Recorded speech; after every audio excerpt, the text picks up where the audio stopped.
Hey folks, Travis here from Destination Great Lakes, and we're going to do something a little bit different today. Midsummer, my dad found on the side of the road a snowblower that said, "Free, doesn't run."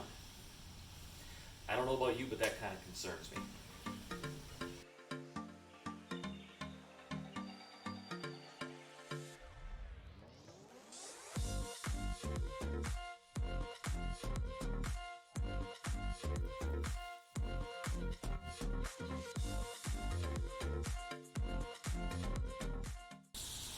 So my dad took this snowblower because he said to himself, if I can't get this thing running, I know someone who can. Guess who that someone is? Yeah, me. So Dad messed with it for a couple of days, and he couldn't even get the motor to spin over. So I met my dad over in Minocqua, which is about a halfway point for us. That way I didn't have to go all the way to his house to get it. I had to go to Minocqua anyways. And we moved the snowblower to my truck, and I brought it home. And Caden helped me start disassembling the motor to see what was wrong, because sure enough, it would not spin over. You'd get maybe a quarter turn and you'd hear it clunk. I was pretty sure I knew what was wrong as soon as I saw it. This is a Tecumseh Snow King that met its fate due to improper maintenance. Now don't get me wrong, the Tecumseh Snow King is actually a pretty good motor, but they've got one fatal flaw. They will burn oil. And if you don't stay on top of the maintenance, you don't continually check the oil, make sure it's full, they're going to starve and they're going to blow a connecting rod. In this case, not only did it blow a connecting rod, which I could get a new connecting rod and get this motor running again, it also scored the pistons, scored the cylinder walls, and the crankshaft itself was pretty messed up. So when I started looking at parts, first of all, getting a new crankshaft was too expensive. And there was no way short of trying to rehome that block and buying overboard pistons that I was going to be able to deal with the scoring in the cylinder. So we pretty much determined that that motor was dead on arrival. I talked to Dad and I said, let's repower this thing. So I ordered a Predator 212cc motor from Harbor Freight. I ordered some new pulleys because the new motor has a 3/4 inch output shaft versus the 1 inch that the Tecumseh Snow King had. And now it's time to start putting it all back together. I've got the parts. Let's see if we can get this thing done today. I may have to go borrow the neighbor's welder for one step, but let's see what we can do. Come along for the journey. Alright, so as you can see, I've already got the motor off of this thing, but the Tecumseh Snow King has two output shafts. It's got your main output shaft on the crankshaft, and then it has a cam-driven output shaft that actually spins the other direction. So the first thing we have to do is actually take this drive spindle apart and reverse it, because if I leave it the way it is, Dad is going to have 2 forward gears and 5 reverse gears instead of 5 forward gears and 2 reverse gears. So we got to take this apart. I'm going to pull these bolts, pull this bolt. That'll let me disconnect this arm here. And then there's 2 bolts on either side here that I got to pull, which will let me take the shaft that all rides on out. Then I can flip things around, start putting it together. And that's where I may need the neighbor's welder, is to put this selector back together in the reverse so that it works with the reverse control arm.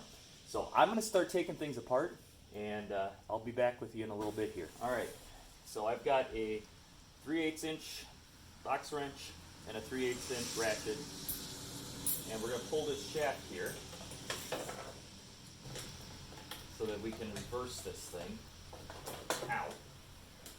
A little bit tight, so of course, I'm going to mangle my fingers. Oh, that's nice. I'm going to have to tap and I'm going to have to get an easy out and re-tap that.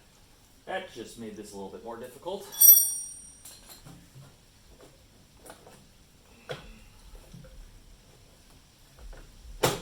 Let's see here. We got to pull this too way back.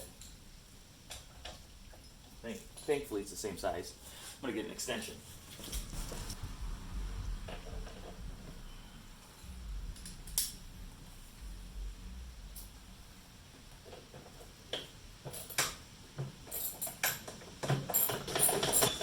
case you're wondering, as near as I can determine, this snowblower is approximately 27 years old, because there's an engraving on here that has the store number of the Walmart near where my parents live, as well as the year 1993. So, just in case you're wondering how old this thing actually is.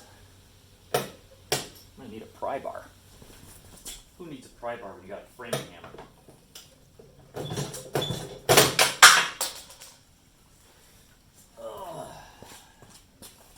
Well, that's to start. The bushing for the drive came out. Still not what I want yet. There we go.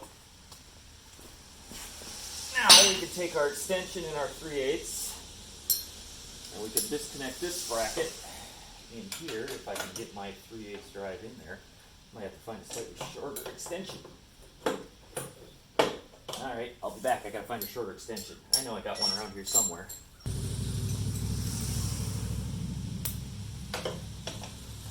Forget the shorter extension. Let's try the longer one. Oh, there we go. Aha! There we go. Alright, now slide through here and like that. And now, as you can see, I'm going to have to use an easy out there, if I can find one. Otherwise, I'm going to have to get creative. So I'm going to get that flipped around and see what I can do about getting that bolt out, and I'll be back. Alright, so that was a little bit of a pain in the butt, but I got it. I couldn't find an easy out. I thought I had one. Apparently I didn't. So I used my drill and I drilled out the bolt that snapped off. And then I used a self-tapper into the hole that I drilled in order to get a new screw in there. And it's got a little bit of play in it, but it's not going to go anywhere, and it'll meet the needs of my dad just fine. But we've got the drive reversed. So now, when I deal with the double, when I convert it from a two output system to a one output system, at least now the drive will be spinning the right way, and he'll have 5 forward gears and 2 reverse. Only downside is, forward is not going to be all the way up, it's going to be all the way down. So I'll have to think about how I want to relabel that, but if nothing else, Dad will figure it out.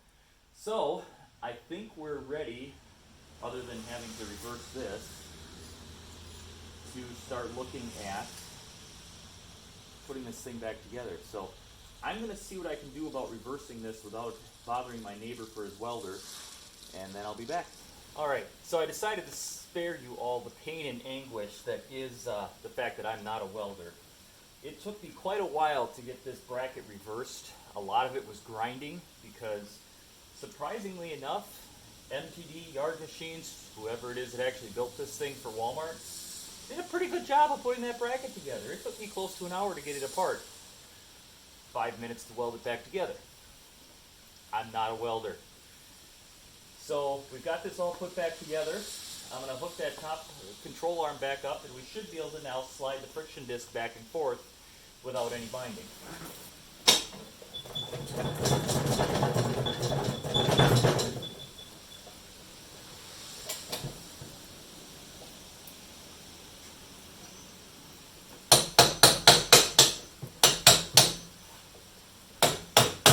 I'll show you what it tells you.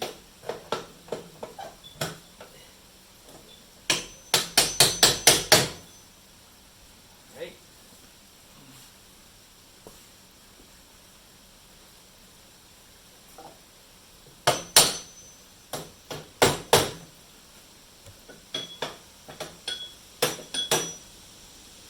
Ooh, that might work.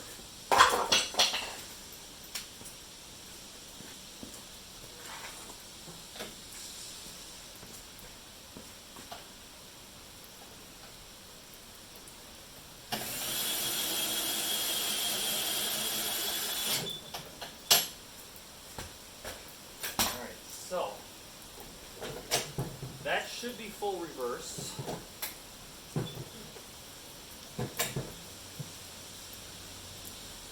That should be forward. fastest snowblower in the world, but it should do the job.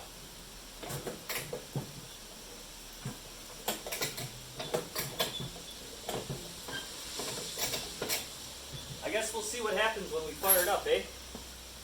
So let's get this motor on there. So first thing I want to do, before I forget, is I need to transfer the idler arm for, or the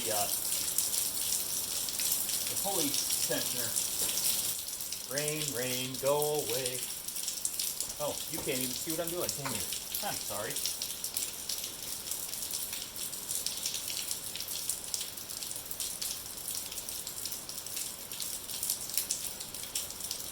And I'm going to be real careful with how tight I make this because this is all aluminum, and I really would hate to ruin this motor. I will say this motor looks identical to the motor that is on my Generac pressure washer. I had read that the company that makes these motors for Predator also makes Generac motors, and the closer I look at this, the more I think that may be an accurate statement. I will say though, if this bolts right up and is nice and easy to work with, I may just have to redo my own snowblower. My snowblower is older than this one, and barely can throw snow out of its own way. That's good enough. Now then. Which parts do I need? This one? Nope. One eternity later. If you're taking notes at home, so far it's bolts 10, Travis, not a clue. Ha ha ha! That one's gonna work. And I bet you this goes right in there. Sweet. Ha ha ha! I knew I'd find it eventually.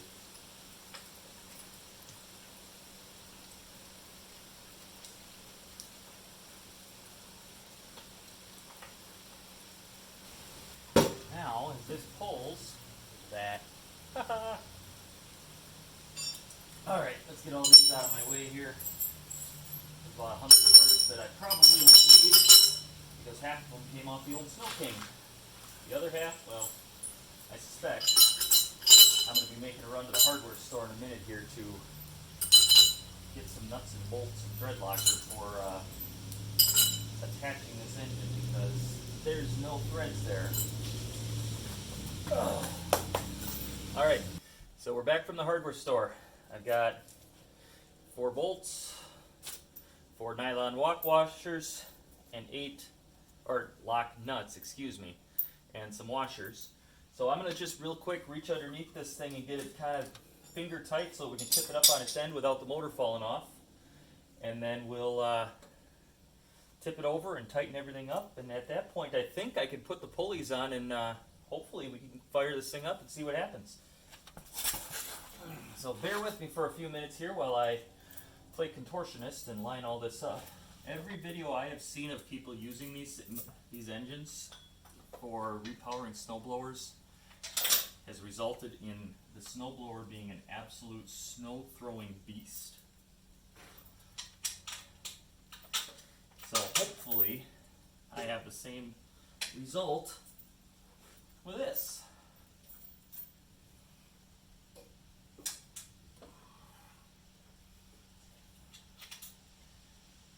Although my dad only really wants it for down by the mailbox and stuff like that. He's got a plow truck for everything else. There we go. Alright. So let's see what size wrenches I need to get this thing tightened up. I'll be right back. Alright, so we've got a half-inch socket, half-inch wrench. Let's see what kind of damage I can do here. Helps if you put the ratchet on tight.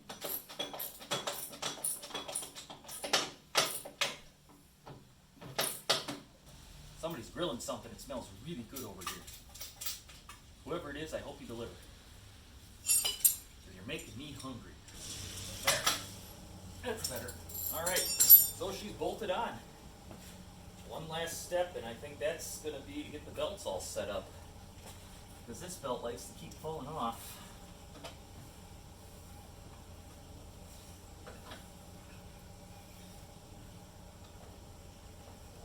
Should have put it back on before I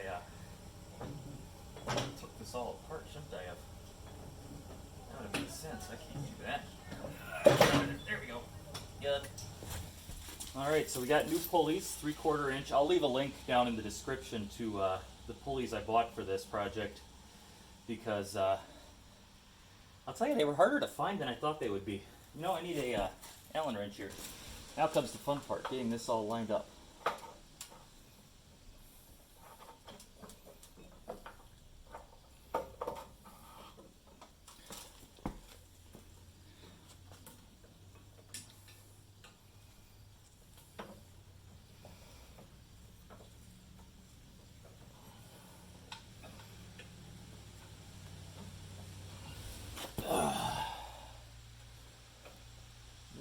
So there's one problem I can see, is I'm going to need a different belt for this one.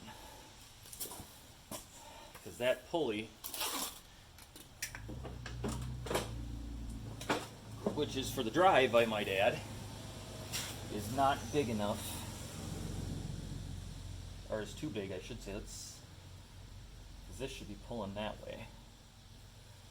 So that belt is going to have to be replaced with a smaller one, I think.